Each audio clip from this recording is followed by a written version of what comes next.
Olá, eu sou o professor Igor Eloy e dou as boas-vindas a mais uma videoaula, certo, gente? Hoje iremos falar sobre os componentes da imunidade inata e, para começarmos, falaremos sobre as barreiras físicas. Então, para a gente fazer uma contextualização, exemplo do nosso dia a dia. Você lembra daquela pelezinha que fica na unha?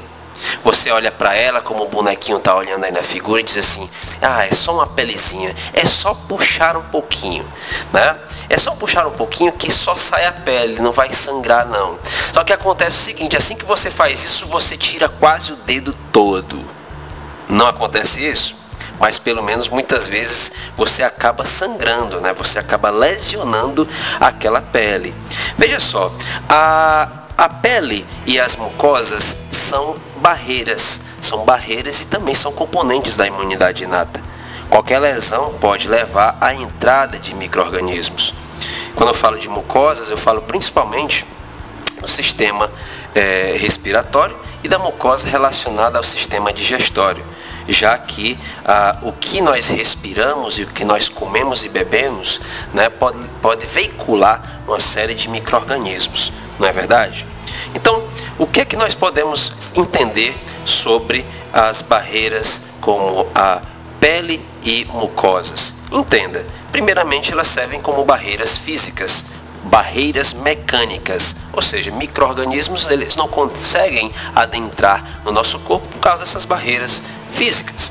Além disso, a pele e mucosa podem apresentar componentes antibióticos, produzir substâncias que interfiram no crescimento do micro-organismo, tendo um efeito, por exemplo, bacteriostático, para inibindo o crescimento bacteriano, ou até mesmo bactericida, matando células bacterianas.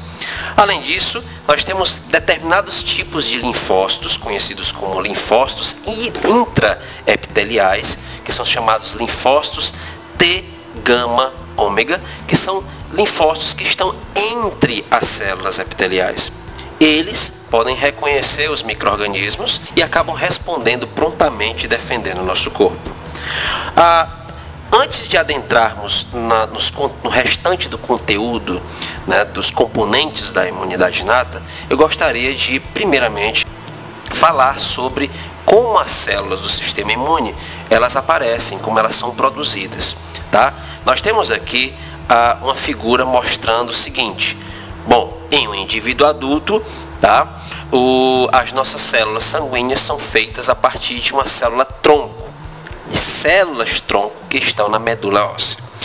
Essas células tronco, pessoal, elas podem se diferenciar em dois tipos de células, né? Uma progenitora linfóide ou uma progenitora mieloide. Veja que as várias células troncos que tem na nossa medula óssea, elas podem se diferenciar ou em progenitora linfóide ou mieloide. Entenda, se essa célula se diferencia em progenitora linfóide, ela pode se diferenciar em três tipos de células que nós conhecemos como linfócitos. Nós temos aqui as células natural killers, que são as assassinas naturais, conhecidas como células NK, e as células T e B. Dentre essas três células, apenas as células T e B participam da imunidade adquirida. Elas podem gerar memória, elas podem responder, né, com maior intensidade em uma reexposição. Elas têm alta especificidade e alta diversidade, diferente da célula NK, que apresenta o contrário, ou seja, ela faz parte da imunidade inata. Tudo bem? Agora, se a célula, nesse caso, ela se diferenciar em progenitora mieloide, nós temos várias células que são, no caso, oriundas dessa progenitora mieloide. Uma progenitora mieloide ela pode se diferenciar em um neutrófilo, em um eosinófilo, em um monócito, em uma precursora de mastócito, em um basófilo. Também ela pode se diferenciar em um megacariócito, dando origem então fragmentos celulares conhecidos como plaquetas, como também ela pode se diferenciar em eritoblasto, né, que pode se diferenciar então em hemácias, que são os eritrócitos. Tudo bem? Só lembrando uma coisa: estas células aqui, neutrófilo, eosinófilo e basófilo, são os conhecidos granulócitos polimorfonucleares. Granulócitos por quê? Porque em seu citoplasma nós podemos perceber a presença de grânulos, né?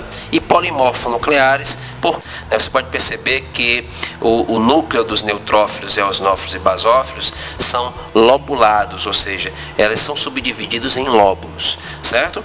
E um detalhe é que tanto o monócito quanto a precursora de mastócito, eles podem migrar para onde? Migrar para o tecido. O monócito, quando ultrapassa a barreira endotelial, quando ele sai do vaso, né, portanto são células sanguíneas, quando eles atravessam para o vaso e passam para o tecido, eles acabam se diferenciando em outro tipo celular, que são os macrófagos, enquanto a precursora de mastócito, ao entrar no tecido, se diferencia em mastócito. Tudo bem? A gente pode perceber aqui, falando de um pouquinho dos macrófagos, a gente pode dar um pouco de detalhe, né, sobre os macrófagos. E aproveitaria dizendo o seguinte, olha só, na célula tronco hematopoética, que está lá na medula óssea, ela pode se diferenciar em uma precursora, certo? E essa precursora de monócito célula dendrítica, ela vai se diferenciar em dois tipos celulares, ou em monoblasto ou em precursora de célula dendrítica, tá bem? Esta célula, se diferenciar em monoblasto, ela se diferencia em monócito. Veja que isso aqui, o monócito é uma célula sanguínea, é um leucócito sanguíneo. Se você voltar, eu estou caracterizando o monócito como leucócito sanguíneo, assim como todas essas células que eu estou mostrando aqui. A única diferença aqui, que não são leucócitos, são que plaquetas, porque não são células, e as hemácias, porque são os eritrócitos, apresentam uma pigmentação avermelhada por conta do ferro presente em suas proteínas, a hemoglobina. Tudo bem? Então veja, os monócitos, eles ao entrarem no tecido se diferenciam em macrófagos. Os macrófagos, eles podem sofrer ativação, são macrófagos ativados, e podem se diferenciar em células, né, que são características em determinados tecidos. Por exemplo, no sistema nervoso central, os macrófagos se diferenciam em uma célula conhecida como célula da micróglia ou microglia, né? No fígado, eles se diferenciam em células de Kupffer. No pulmão, em macrófagos alveolares, né? Nos ossos, em osteoclastos e assim por diante, né? Em suma, o monócito, quando migra para o tecido, ele se diferencia em quê? Em macrófago. Voltando um pouquinho, né, essa mesma precursora, ela pode dar origem a uma precursora comum de célula dendrítica. A célula dendrítica, gente, ela é um tipo celular também tecidual. Veja que quando a precursora, ela pode se diferenciar em uma célula dendrítica pré-convencional ou uma célula dendrítica plasmocitoide. A célula dendrítica pré-convencional vai migrar para o tecido e vai se tornar a célula dendrítica convencional que nós conhecemos na apresentação de antígeno. Enquanto que a plasmocitoide, ela vai se diferenciar em célula dendrítica plasmocitoide, muito comum na apresentação de antígenos para células B. Tá bem? E essas células, tanto os neutrófilos, quanto os monócitos, quanto os macrófagos, incluindo células dendríticas, são células capacitadas em realizar um processo chamado de fagocitose. Essa fagocitose é um tipo de endocitose que acontece o englobamento de partículas para acontecer a digestão intracelular. Tá certo? Agora, o interessante é que nós vimos nas aulas passadas que uma célula do sistema imune inato apresenta receptores de membrana para poder então reconhecer quem? Reconhecer o patógeno. Você pode perceber aqui nessa figura que eu estou mostrando aqui um receptor Toll-like, né? Um receptor que está reconhecendo um micro-organismo. O que acontece quando a célula reconhece um antígeno? O macrófago, ao reconhecer uma bactéria, com certeza vai alterar sua fisiologia celular.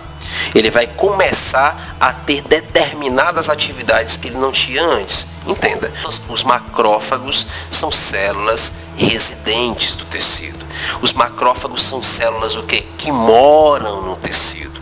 tá certo? E também são células sentinelas. Imagina só o macrófago como um policial de rua que está o quê? Que sempre está averiguando se houve ou não invasão, se tem ou não tem ladrão, se tem ou não tem algum bandido. Aqui no caso o macrófago servirá como um sentinela tecidual para poder averiguar se há ou não há patógeno, tá bem? Então quando ele reconhece o patógeno, com certeza alguma coisa muda. Olha só na figurinha, o que é que vai acontecer aqui? Quando o macrófago reconhece um patógeno, o que é que vai acontecer? Acontece uma transdução de sinal para que ele comece a produzir substâncias. Citocinas, por exemplo. Nós temos aqui citocinas como o fator de necrose tumoral, que é o TNF, também chamado de TNF-alfa. Nós temos a interleucina 1. Essas duas citocinas, TNF-alfa e interleucina 1, têm um importante papel no processo de migração de neutrófilo, como vocês verão aí na aula de inflamação. Certo? Nós temos também a produção de interleucina 6, de interleucina 12, tudo isso para quê? Tudo isso para realizar o processo inflamatório, incluindo também a ativação da imunidade adquirida. Então veja que o macrófago, ao reconhecer o patógeno, começou a mudar sua fisiologia produzindo essas citocinas. Além disso, para que haja uma eliminação do patógeno, quando o macrófago reconhece o micro-organismo, ele começa a produzir determinados componentes que são tóxicos, são microbicidas, ou seja, mata micro-organismos. Que substâncias são essas? São espécies reativas de oxigênio, que são as conhecidas ROS, e o óxido nítrico. Esses componentes são veneno para os micro-organismos. Tanto os macrófagos quanto os neutrófilos, eles apresentam o quê? A capacidade de produzir espécies reativas de oxigênio e a capacidade de produzir óxido nítrico através das enzimas oxidase de fagócitos e a óxido nítrico sintase induzida respectivamente. Ou seja, a oxidase de fagócito, ou também chamada de fagócito oxidase, vai produzir essas ROS, enquanto a óxido nítrico sintase induzida vai produzir óxido nítrico. Todos os componentes levam à eliminação do patógeno.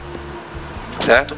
Se nós observarmos aqui a fagocitose, que depois da fagocitose nós iremos ter a formação de uma organela chamada de fagolisossomo, onde lá vai haver a digestão intracelular, portanto também mais um fator de eliminação dos fagócitos.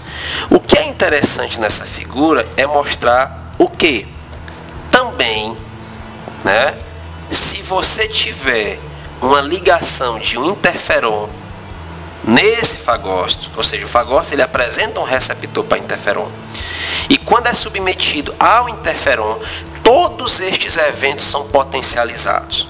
Ou seja, isso quer dizer que um macrófago, por exemplo, ao receber interferon, ele com certeza vai sofrer o quê? Uma ativação de todas essas atividades, certo? Ou seja, essas atividades irão ser potencializadas, tanto a produção de citocinas, quanto a produção de radicais livres, como também do próprio processo de digestão intracelular.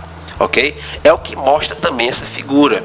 Essa figura ela mostra o seguinte: perceba que ao haver o reconhecimento do patógeno, existe uma transdução de sinal e a produção de fatores de transcrição que leva o macrófago a produzir substâncias que terão atividade na inflamação, na estimulação da imunidade adaptativa e, como vocês irão ver posteriormente, também aumentar o potencial em eliminar vírus.